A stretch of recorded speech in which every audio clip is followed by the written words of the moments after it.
Greater Hyderabad వార్డుల delimitation final notification ని ప్రభుత్వం విడుదల చేసింది. 300 వార్డులతో ఫైనల్ నోటిఫికేషన్ రిలీజ్ చేసింది. ఈ నెల 9న ప్రిలిమినరీ నోటిఫికేషన్ విడుదల చేసిన సర్కార్ 10 రోజుల పాటు అభ్యంతరాలు స్వీకరించింది. 6000కు పైగా అభ్యంతరాలు రాగా వాటిని పరిగణలోకి తీసుకుని ఫైనల్ నోటిఫికేషన్ ఇచ్చింది.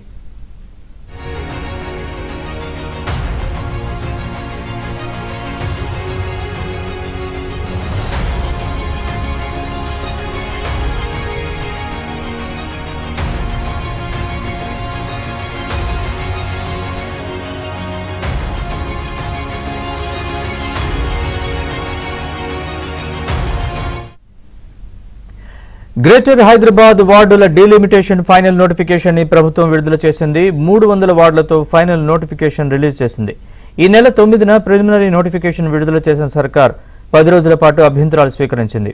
6000కు పైగా అభ్యంతరాలు రాగా వాటిని పరిగణలోకి తీసుకుని ఫైనల్ నోటిఫికేషన్ ఇచ్చింది. ఇక ఈ ఫైనల్ నోటిఫికేషన్ కు సంబంధించిన పూర్తి వివరాలు మా ప్రతినిధి నుమాన్ అడిగి తెలుసుకుందాం. నుమాన్, చెప్పండి పూర్తి వివరాలు.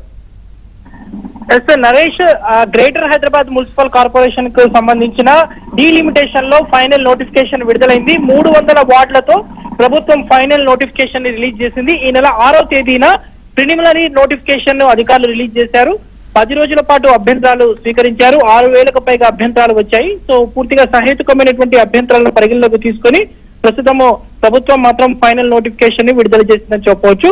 సో ఇక దీంతో పాటు జీహెచ్ఎంసీలో జోన్లు సర్కిళ్లు కూడా పెంచుతూ ఆ ప్రభుత్వం నిర్ణయం తీసుకుంది. జీహెచ్ఎంసీలో మొత్తం 12 జోన్లు మొత్తం 60 సర్కిళ్లు పెంచుతూ నిర్ణయం తీసుకున్నారు. జీహెచ్ఎంసీని ఓఆర్ఆర్ వరకు విస్తరించడంతో గతంలో ఉన్నటువంటి 6 జోన్లను 12 జోన్లుగా పెంచడం జరిగింది. ఇక 30 సర్కిళ్లు 60 సర్కిల్ గా పెంచినటువంటి పరిస్థితి. కొత్తగా ఉన్నటువంటి జోన్లలో చూసుకుంటే ఇటు ఉప్పల్, కుత్బుల్లాపూర్, మల్కాజ్గిరి, శంషాబాద్, గోల్కొండ, రాజేంద్ర నగర్ కొత్త జోన్లుగా ఏర్పడ్డాయి. ఇక సర్కిల్ ఆఫీసులలో కొత్తగా జోనల్ కార్యాలయాన్ని ఏర్పాటు చేస్తున్నారు. వార్డు ఆఫీసుల్లో నూతన సర్కిల్ కార్యాలయాన్ని ఏర్పాటు చేస్తున్నటువంటి పరిస్థితి ఉందని చెప్పవచ్చు. మొత్తానికైతే ఇటు గ్రేటర్ హైదరాబాద్ మెగా సిటీగా ఆవిర్భవించిందని చెప్పవచ్చు. సో వార్డుల డీలిమిటేషన్ కి సంబంధించినటువంటి ప్రక్రియ అంతా కూడా పూర్తయింది. ఫైనల్ నోటిఫికేషన్ విడుదలైంది. మొత్తం కూడా దాదాపు 300 వార్డులతో ప్రస్తుతం ఫైనల్ నోటిఫికేషన్ ని ప్రభుత్వం రిలీజ్ చేసినటువంటి పరిస్థితి ఉందని చెప్పవచ్చు. వాస్తవానికి వార్డుల డీలిమిటేషన్ విస్తరణకు సంబంధించి ఏదైతే నోటిఫికేషన్ విడుదల చేసిన మొదటి రోజు నుంచి కూడా పెద్ద ఎత్తున